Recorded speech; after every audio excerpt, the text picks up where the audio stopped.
Kesatuan rakyat, kesatuan jiwa, kerajaan perpaduan. Teruskan bersama di dalam channel ini untuk perkembangan-perkembangan isu semasa, isu politik, dan isu-isu hangat di Malaysia pada hari ini.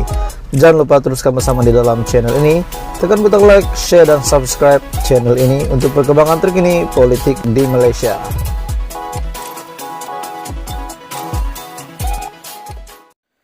Hai semua, salam sejahtera Malaysia. Oke, tuan-tuan dan puan-puan semua. Satu isu hangat yang saya nak kongsi dengan kamu. Ada beberapa pendapat yang menyatakan bahawa sepatutnya Rafizi Ramli ditukar. Ada yang kata sepatutnya Rafizi Ramli tidak layak menjadi Menteri Ekonomi. Adakah anda setuju dengan kenyataan ini? Sudah pasti daripada pihak pembangkang, mereka akan mengeluarkan kenyataan yang pasti membidas kenyataan daripada menteri. Dan baru-baru ini dilihat Wan Saiful Wanjan yang aktif untuk mengkritik Menteri Ekonomi di bawah pimpinan Perdana Menteri Anwar Ibrahim, yaitu Menteri Ekonomi pada hari ini Rafizi Ramli yang juga timbalan Presiden PKR.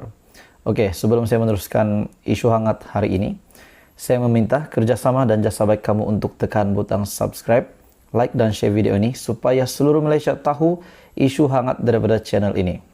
Satu tajuk berita yang saya nak kongsi dengan kamu. Wan Saiful mencadang Rafizi Ramli untuk ditukar. Siapa yang layak untuk menukar jawatan Menteri Ekonomi masa yang singkat ini? Adakah relevan untuk tiba-tiba Rafizi Ramli yang menjadi Menteri Ekonomi pada hari ini untuk tiba-tiba ditukar?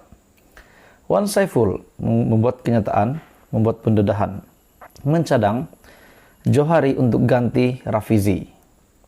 Ketua Penerangan Parti Pribumi Bersatu Malaysia Bersatu, Datuk Wan Saiful Wanjan, mencadangkan Datuk Sri Johari Abdul Ghani menggantikan jawatan Menteri Ekonomi yang disandang Rafizi Ramli pada hari ini, sekiranya ahli Parlimen Pandan itu terus tidak kompeten dalam menjalankan tugas. Adakah anda setuju dengan kenyataan daripada Wan Saiful Wanjan? Ujar beliau, Johari jauh lebih berwibawa dan tidak kebudak-budakan sehingga membuat semua pihak terduduk semata-mata sebab dendam politik. Matlamat kerajaan bukan untuk bagi sesiapa terduduk, tapi matlamat kerajaan ialah membantu rakyat tanpa mengira pegangan politik.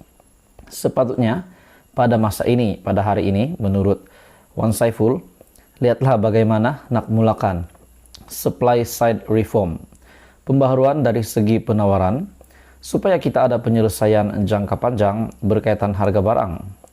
Dasar berkaitan insentif, percukaian, subsidi, peraturan ekspor, semuanya ada perkara yang boleh kerajaan gunakan untuk bantu rakyat. Pada Jumaat lalu, Rafizi berkata, pengguna perlu berperanan menjadi penawaran dan permintaan terhadap barangan lebih anjal, termasuklah dengan tidak membeli produk yang dijual pada harga lebih mahal berbanding sebelum ini. Pada Isnin juga Rafizi dalam laporan media memaklumkan bahawa pemimpin PN yang mempertikai kenyataannya berhubung isu penawaran dan permintaan barangan akan terduduk dalam masa sebulan lagi. Dan selain daripada itu, ulas Wan Saiful, sikap angkuh Pakatan Harapan, Barisan Nasional, itu yang menyebabkan mereka sentiasa tersasar. Sedangkan sasaran sebenar sepatutnya adalah menghasilkan idea untuk membantu rakyat. Tapi disebabkan keangkuhan, sasaran Pakatan Harapan BN masih lagi nak balas dendam jika ada orang kritik mereka.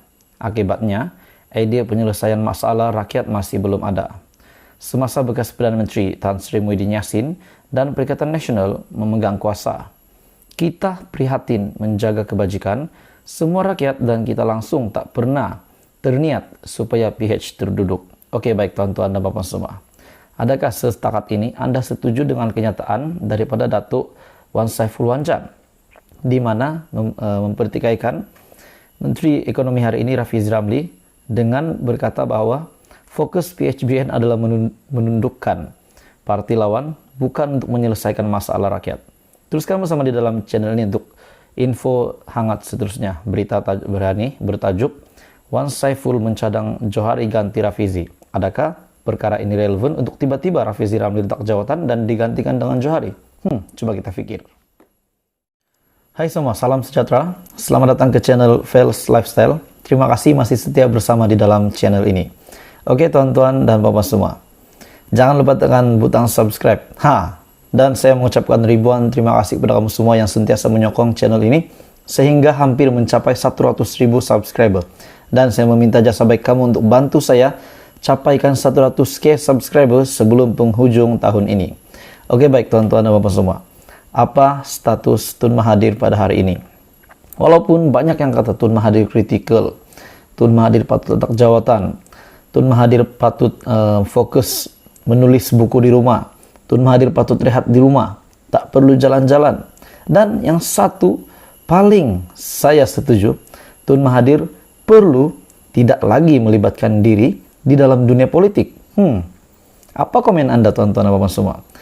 Oke, pendapat pribadi saya bukan daripada sesiapa, pendapat pribadi saya daripada channel ini, saya berpikir Tun Mahathir patut rehat.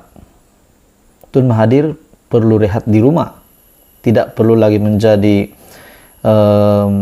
salah satu pemimpin politik. Tetapi untuk beliau menjadi seorang penasihat sangat baik. Tetapi untuk menjadi pemimpin di dalam partai politik, saya rasa tidak relevan lagi. Kenapa saya kata tidak relevan? Lihatlah pada PRU15, mereka tidak menang langsung, kosong. Bahkan duit deposit, uang taruhan pun tidak dapat dikembalikan. Jadi apa komen Anda? Bukan saja Mahathir, tetapi anaknya Mukhlis Mahathir juga kalah dan tidak dapat uang deposit. Hari ini satu isu hangat saya nak kongsi dengan tuan-tuan dan puan, saudara-saudari semua. Fokus perkara lain. Tun Mahathir disaran tidak lagi terbabit dunia politik daripada majority. Setelah beberapa penggal berada di dalam kancah politik, perjuangan Tun Mahathir seolah-olah terhenti apabila kecundang pilihan raya umum ke-15. Seolah-olah terhenti. Bolehkah kita buat tajuk perjuangan politik Mahathir terhenti? Nadi Mahathir terhenti di dalam perjuangan politik. Ataupun begitu, jantung kehidupan politik Mahathir terhenti. Oke baik tuan-tuan dan bapak semua, bekas Perdana Menteri yang bertanding atas tiket Parti Pejuang Tanah Air, Pejuang di Parlimen Langkawi, tewas di tangan calon PN, calon Perikatan Nasional Muhammad Suhaimi Abdullah yang memperoleh majority 13.518 undi. Majority 13.000 bukan sedikit. Bukan itu saja, Pejuang juga gagal memenangi sebarang 125 kawasan yang dipertandingkan. Malah ramai calonnya yang hilang uang deposit. Tidak beberapa lama kemudian, Dr. Mahathir mengumumkan berundur dari jawatan pengurusi Pejuang. Tetapi beliau hari ini masih lagi menjadi pengurusi Gerakan Tanah Air. Namun Presiden parti itu, Datuk Sri Mukhlis Mahathir berkata, Dr. Mahathir masih kekal sebagai ahli parti. Selain akan terus memberi pandangan, membina dan kritis terhadap masa depan Malaysia sebagai seorang negara unggul. Mengulas mengenai perkara itu, Profesor Madya Dr. Jennery Amir menyarankan Dr. Mahathir supaya menumpukan perkara lain berbanding terlibat dalam politik. Berikutan zaman kegemilangannya sudah pun berlalu. Saya sangat setuju dengan pendapat penganalisis politik ini, Profesor Madya Dr. Jennery. Apatah lagi penganalisis politik itu berkata, kekalahannya pada PRU15 membuktikan bahwa beliau bukan saja tidak diterima di peringkat akar umbi, malah juga tidak diterima di seluruh negara. Jadi beliau perlu fokus kehidupannya seperti menulis buku sejarah yang merupakan salah satu kemahirannya. Betul, ini yang patut Dr. Mahathir buat pada hari ini. Bukannya mengkritik Anwar Ibrahim, bukannya masih mempertikaikan Perdana Menteri hari ini. Populariti dan perasaan hormat terhadap beliau sudah menjunam, yang mana orang lain tidak mahu menurut, kata beliau kerana tidak relevan. Lantaran itu Dr. Mahathir dicadangkan untuk tidak perlu sibuk mengkritik pemimpin lain, termasuklah membuat dakwaan bahwa Datuk Seri Anwar Ibrahim tidak layak memegang jawatan sebagai Perdana Menteri. Selain itu, penganalisis politik tersebut, Jennery Amir, menyarankan bahwa Dr. Mahathir perlu menyerahkan tugas pengurusi pejuang kepada individu yang lebih berkelayakan. Namun begitu, beliau turut berpendapat, pejuang atau GTA masih tidak diterima rakyat meskipun jawatan pengurusi sudah bertukar tangan.